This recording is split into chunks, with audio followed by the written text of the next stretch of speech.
Hi there, we're live.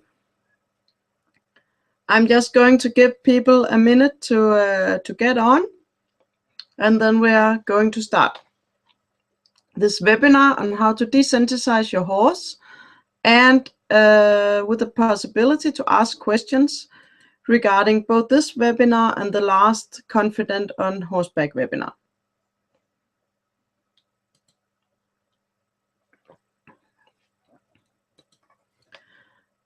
My name is Merete, and I'm a horse trainer and riding instructor. I live in Denmark, and I do live horse training, and I do a lot of online courses.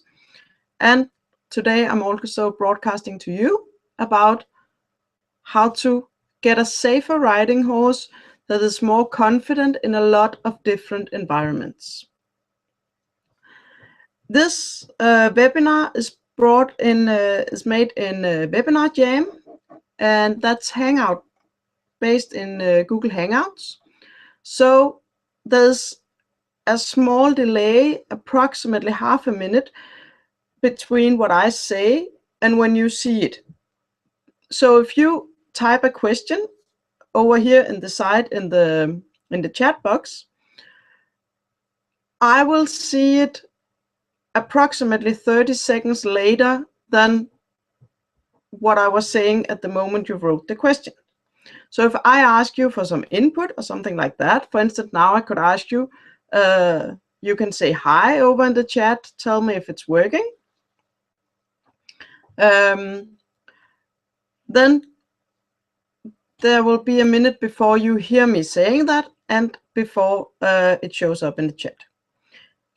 I can see it in the chat the instant you write something. So if I, to show you the delay, I could write,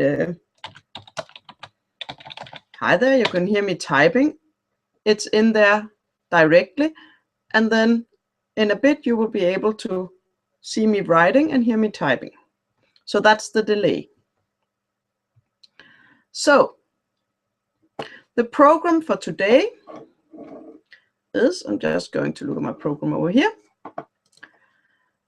I will give you a short intro to learning theory and what motivates the horse, because that's really important when we want to work with training the horse safer, because we have to be aware of the learning mechanisms, because if we're not aware of those, we might have a horse that we accidentally train to be less safe because we reward him for the wrong things. So that's the first things we're going to talk about. And then I'm going to talk about desensitization or habituation, difficult words, habituation, which is ways of training your horse to cope with a lot of things from the environment. And then there's room for questions for both this webinar and if you have any questions on the Confident on Horseback webinars. Feel free during the webinar to ask questions. At the time they pop up in your head, please just write them in the chat bar, because then I can take them as they fit in. And we don't have you don't have to sit and wonder about something for the entire webinar. Okay, so I think we're ready. So the first thing that I'm going to tell you about is what motivates the horse. Motivation is everything that makes us or the horse do something. So the motivational factors for the horse is all the stuff that makes him do something. And we have 6 major motivational factors in the horse. We have fear or flight, which is a really important survival mechanism.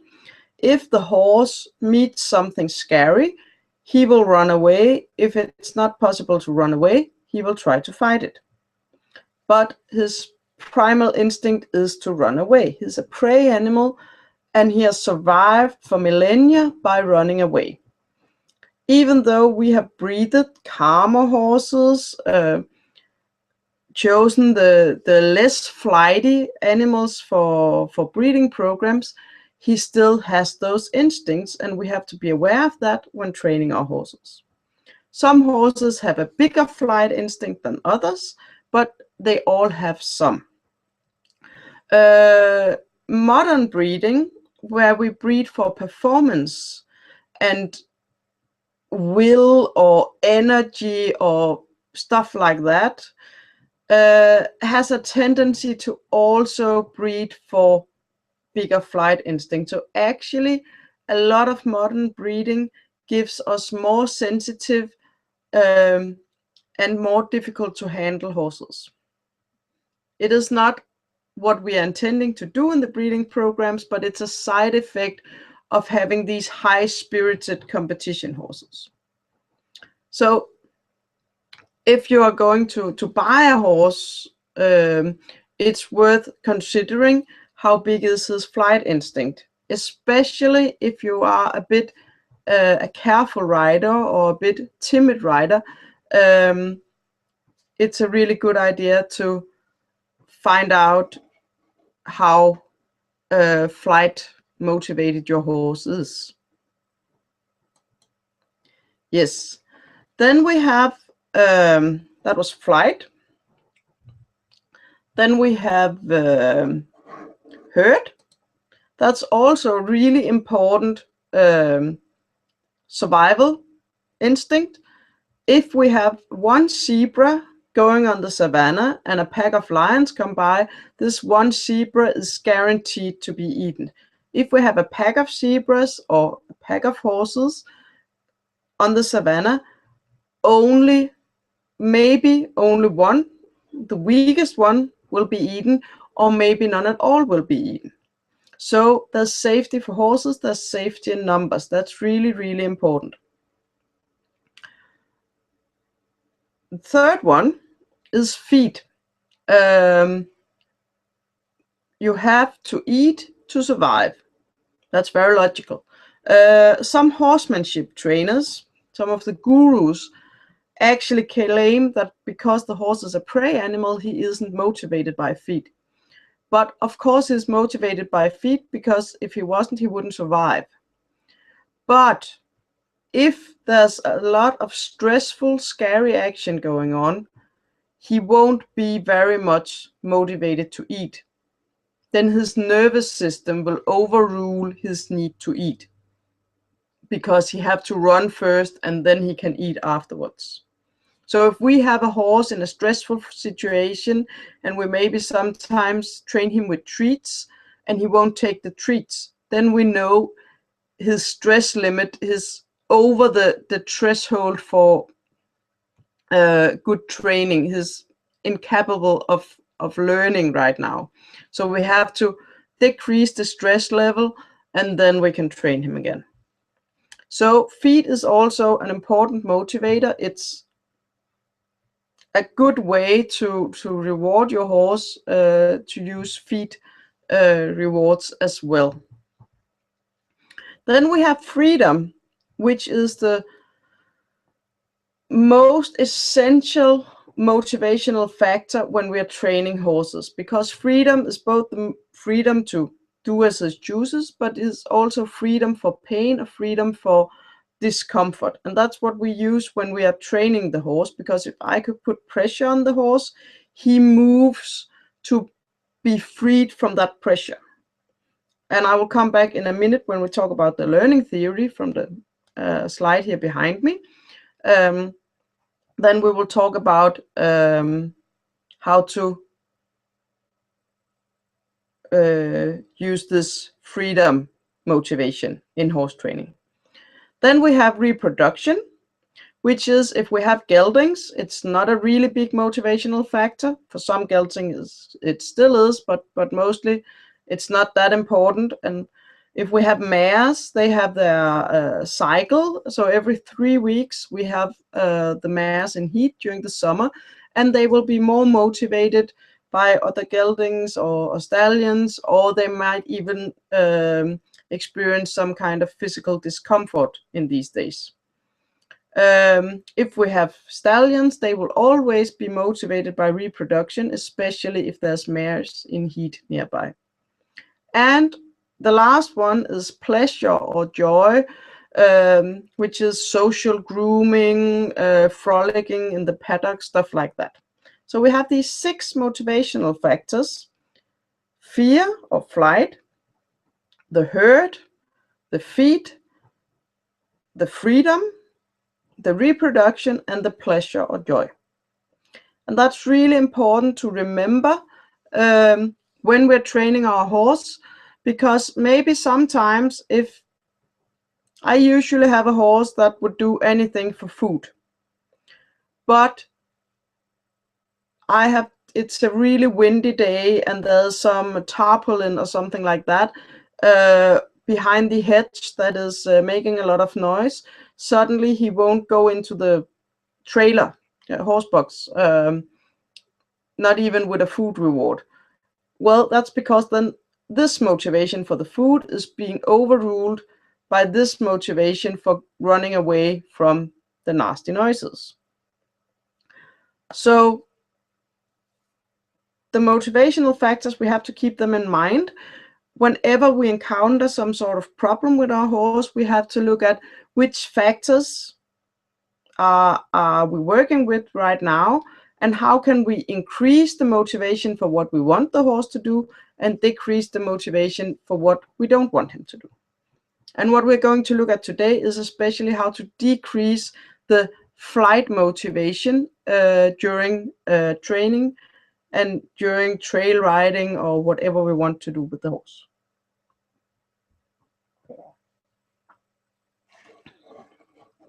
Yep.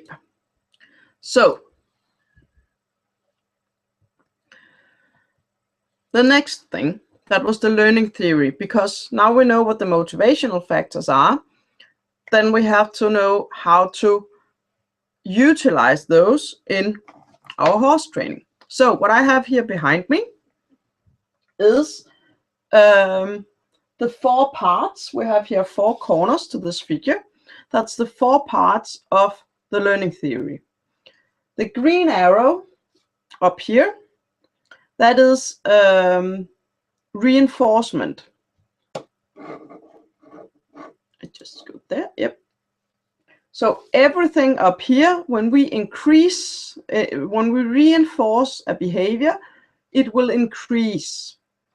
The probability that the behavior will occur will increase. What we have here is punishment, and if a behavior is punished, the probability that it will occur will decrease.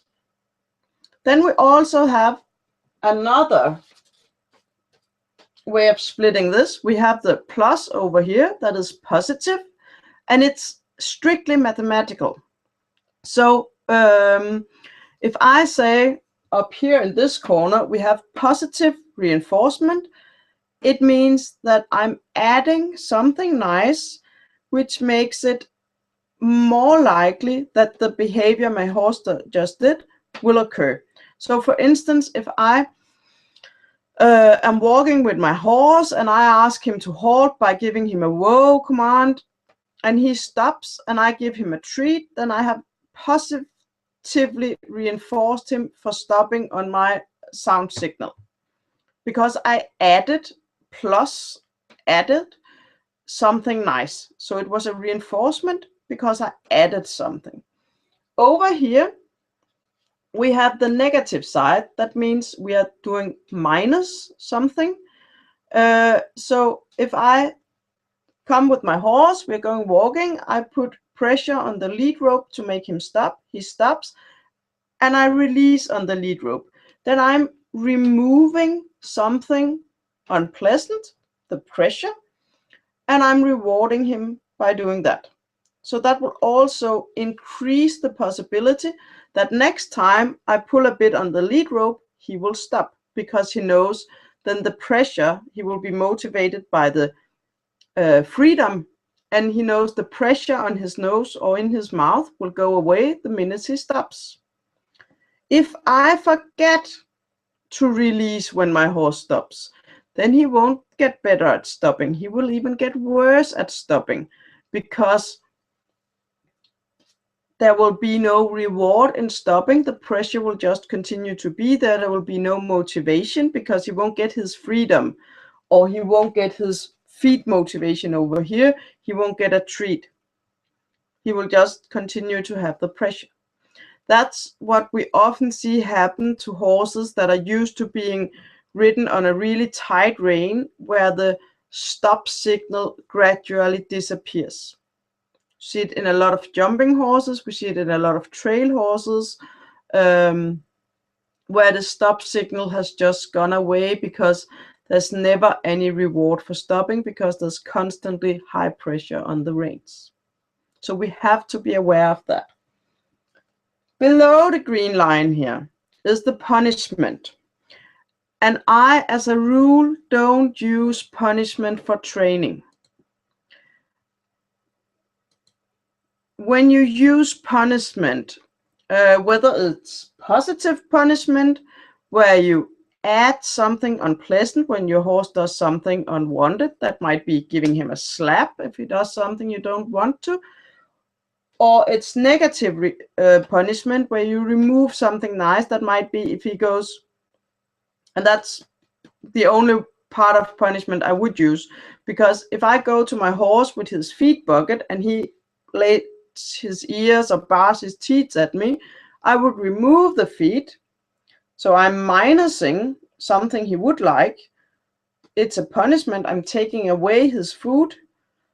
And then the minute he looks nice again, I would, that way, I would give him back his feed, and thus positively reinforce him for behaving nicely. But I would never in a training situation use the positive punishment by slapping or hitting or something like that, because it creates an uncertain atmosphere for the horse. He doesn't know what to do. He doesn't know what I might do. I'm not a safe training partner anymore, because I become untrustworthy if I use positive punishment, and then the horse won't be as willing to play along with me as if I'm only using reinforcement, or if need be, negative punishment. Yes. So what we're going to do when we're going to talk about the habituation and the desensitization, we will have to look on how we can reinforce, either by positive reinforcement or negative reinforcement, how we can reinforce our horse for behaving calmly, relaxed in difficult situations.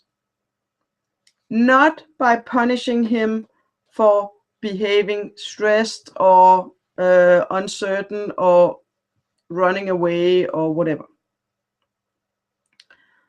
So that was the basic learning theory.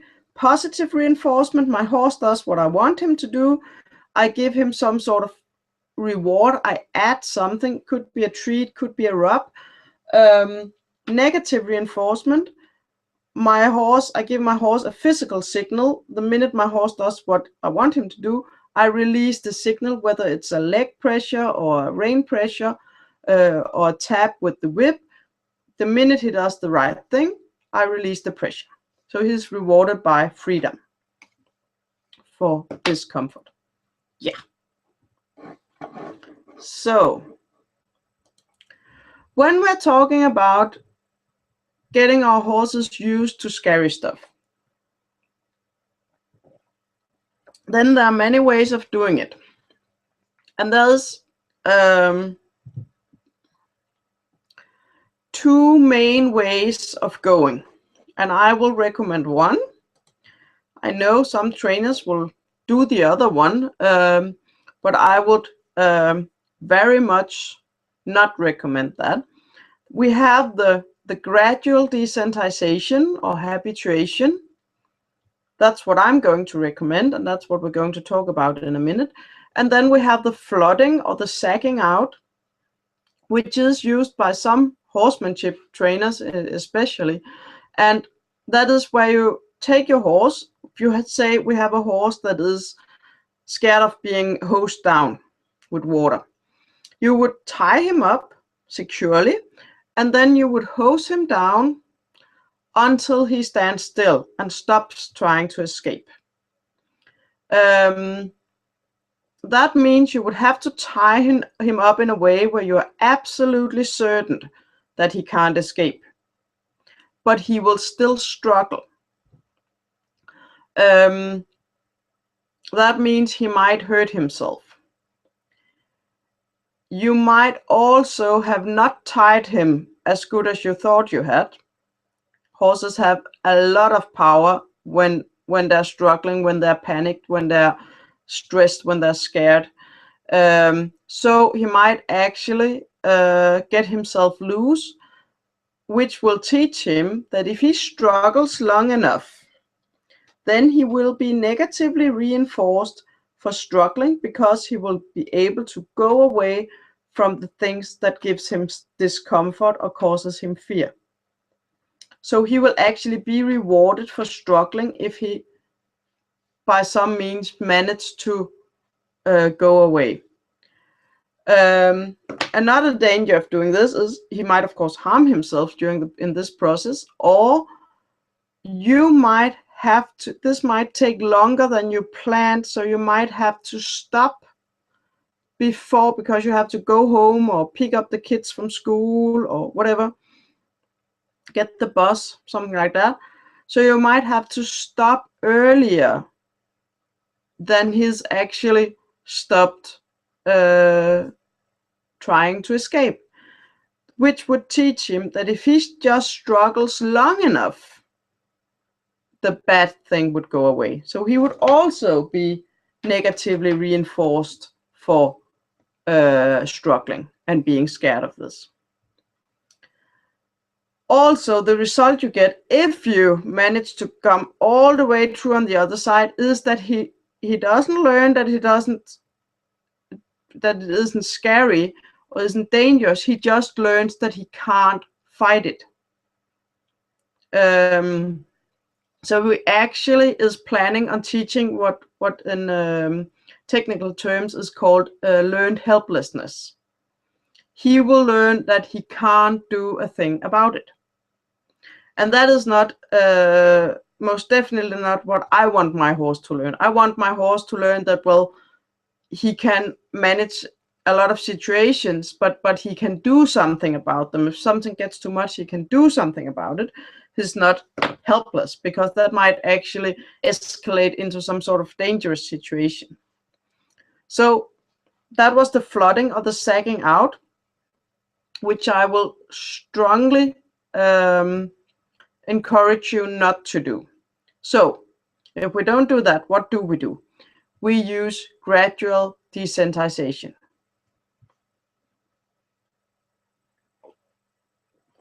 And how do we do that? Well, the word gradually is the key here. We have to present the horse. If we say my horse is scared of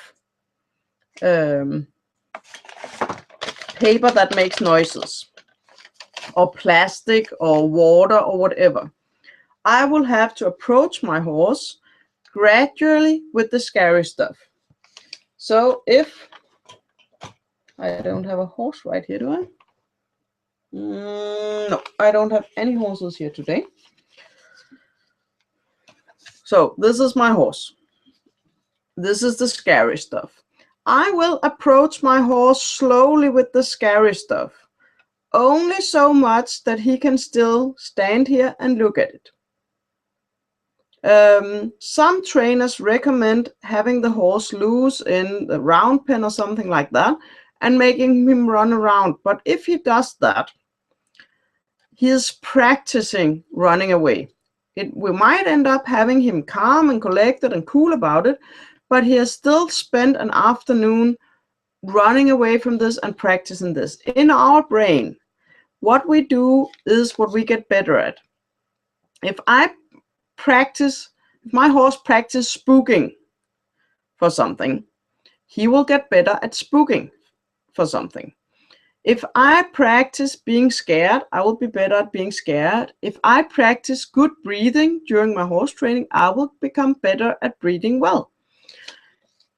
If my horse practices standing still when there's a scary something coming up to him, he will become better at standing still. If he practices running around in the round pen while there's something scary in the middle, until he gets tired or until he finds out that, well, maybe it's not eating me, then he will get better at running away.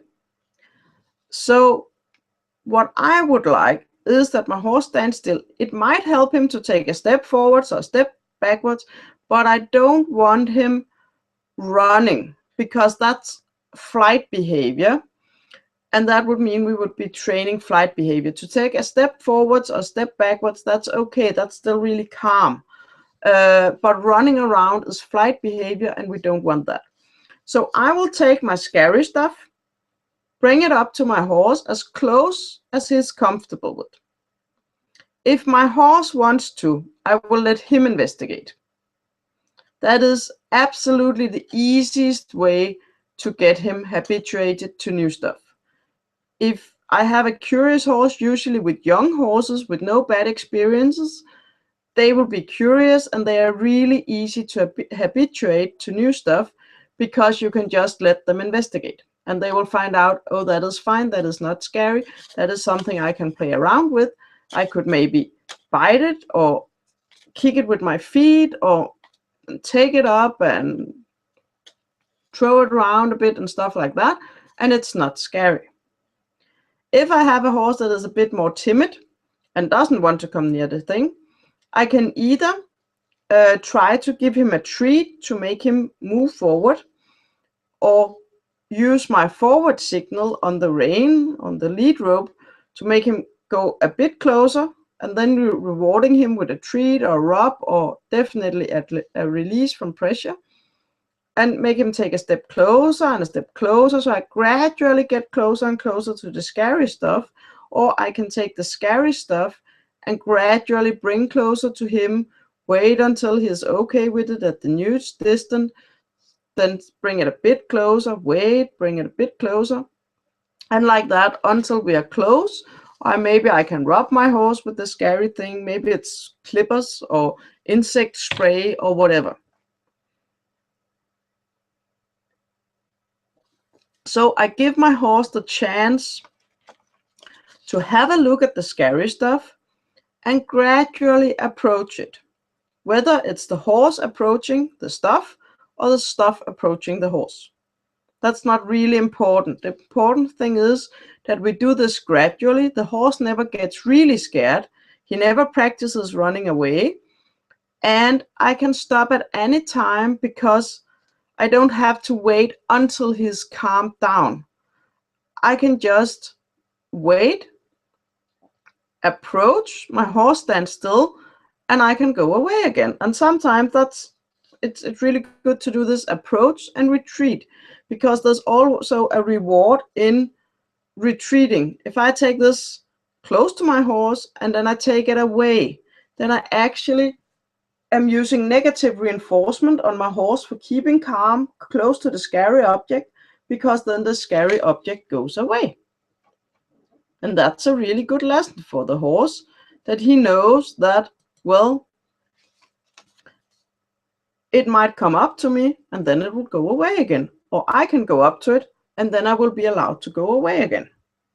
And then I can go up to it and then I will be allowed to go away.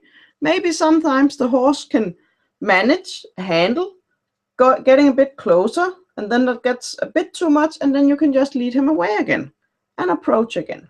But still gradually and calmly. He doesn't, you can check this. I talked about how when the horse is really stressed, he won't take treats, because then the flight motivation is overruling the feed motivation. The nervous system that controls digestion and stuff like that is suppressed by the one that controls muscle activity, heartbeat, heart rate, stuff like that. So if he doesn't want to take a treat close to the scary stuff, it's too much. But if you want to take a treat, you can actually calm him down by giving him a food reward. So it's a really good trick to check when you're habituating him to new stuff. Then check if he's actually okay by giving him a treat occasionally when he's behaving good. And that means you have to give him the treat. It's important that you give him the treat when he's closest to the scary stuff, whether it's the scary stuff coming up to him or it's him coming up to the scary stuff.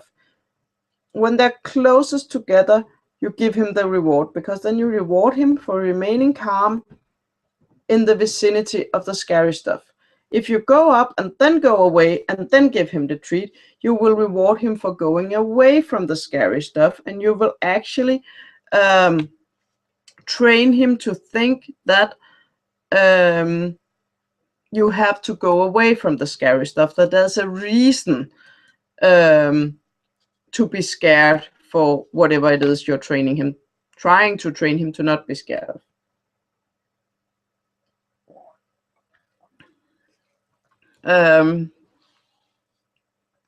I stumbled on a case once where somebody, they had handicap horse riding, where they have this lift to lift the handicapped people onto the horses.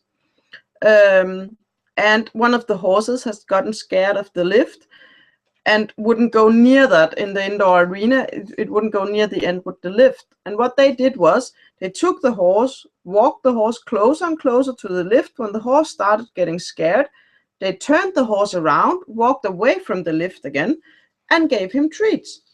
And what happened was that he would go less and less close to the lift, because every time he got a bit tense, they would say, "Oh, good horse," and then they would turn around and go away and give him a treat. So he was being rewarded for being scared.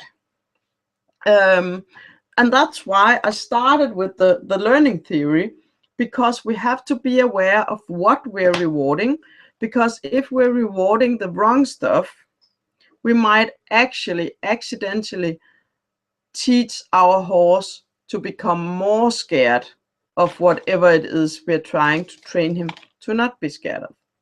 And that's clearly not what we want to do.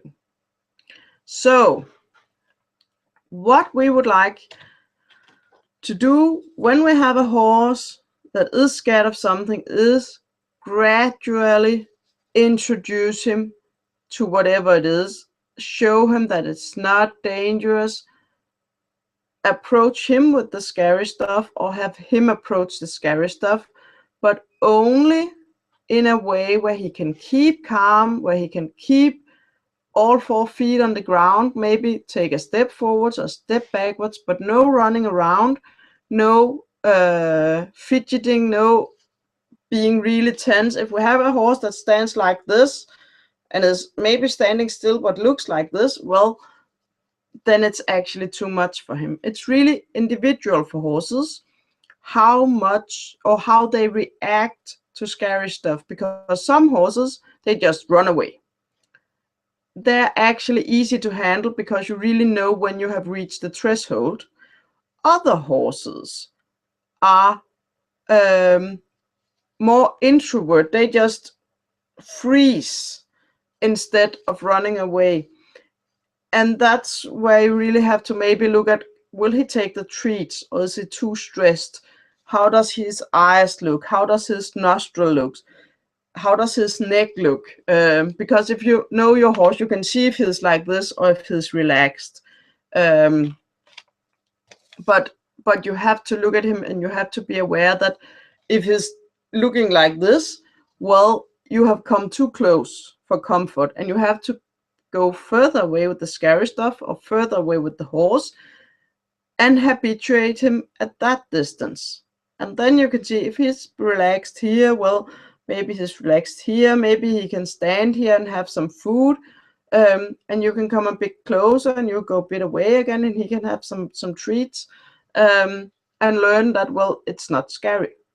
But you have to take it really gradually, especially with horses like that, because you don't know when he might suddenly explode and run away, and you might actually train him to become more scared, because if he's like this all the time and you're coming closer and you're going away, it is actually going away while he's still really, really scared, even if he's standing still, and you might be teaching him to keep on being scared, and then it will go away. So be aware of that. Be aware of the learning theory. If you have any questions, this is about the time to ask them. I'm going to round things up in a minute. So if you have questions, feel free to ask them, whether it's about this webinar or it's about the Confident on Horseback webinar. I'm just going to recap the motivational factors and the learning theory. And then that's the content I had for today. So we had the motivational factors. We had the fear, the flight motivation, the running away from big predators, essential life lessons for horses, and even in our days, domesticated horses, still really important. Then we have the herd motivation. There's strength in numbers. If I'm alone on the savannah and a pack of lions come by, I will most definitely be eaten. If I'm part of a herd, maybe that one over there will have a lame leg or something like that, and I will not be eaten. Then we have the food motivation, the feed motivation, which is also really important and not to be underestimated. Then we have the freedom motivation, the freedom for pain, the freedom for discomfort, also the freedom in the motivation in young horses for the freedom to do what they want to, which is what we use when we use the negative reinforcement. Then we have reproduction, the motivation for that, and we have the motivation for joy or pleasure, social grooming, stuff like that. And those motivational factors we use to either reinforce behavior or punish behavior. And I recommend working with the reinforcement part, because that gives a horse that is a willing training partner who find us trustworthy, and who we can tell, if we up here in the reinforcement part, we say yes, thank you. The horse knows exactly what he did right. Down here, we only say no, don't do that. The horse hasn't got a clue to what we wanted him to do. He only knows, well, you shouldn't do that, but he doesn't know if he should then do this or do that or do something else. He only knows, don't do that, don't do that. Yeah, well, the only place where I find positive reinforcement is in order. That's electrical fences, because the timing of electrical fences is excellent. They always give you a zap, if you remember to have them always turned on. Always give you a zap when you try to eat the grass on the other side, and there's no trainer involved to make the horse become scared of you as a trainer. So electrical fences use positive punishment, and that is the only training where I can recommend positive punishment. Positive reinforcement, the horse does what we want him to do. We give him something he wants, like a rub or a treat. If the horse runs away from us and go have grass, that is also positive reinforcement. If the horse runs away from us, releasing the pressure on the halter, that is negative reinforcement. If the horse stops when we ask him to on the halter and we release, that's negative reinforcement. We take away something a bit unpleasant. It doesn't have to be a lot unpleasant. Some people,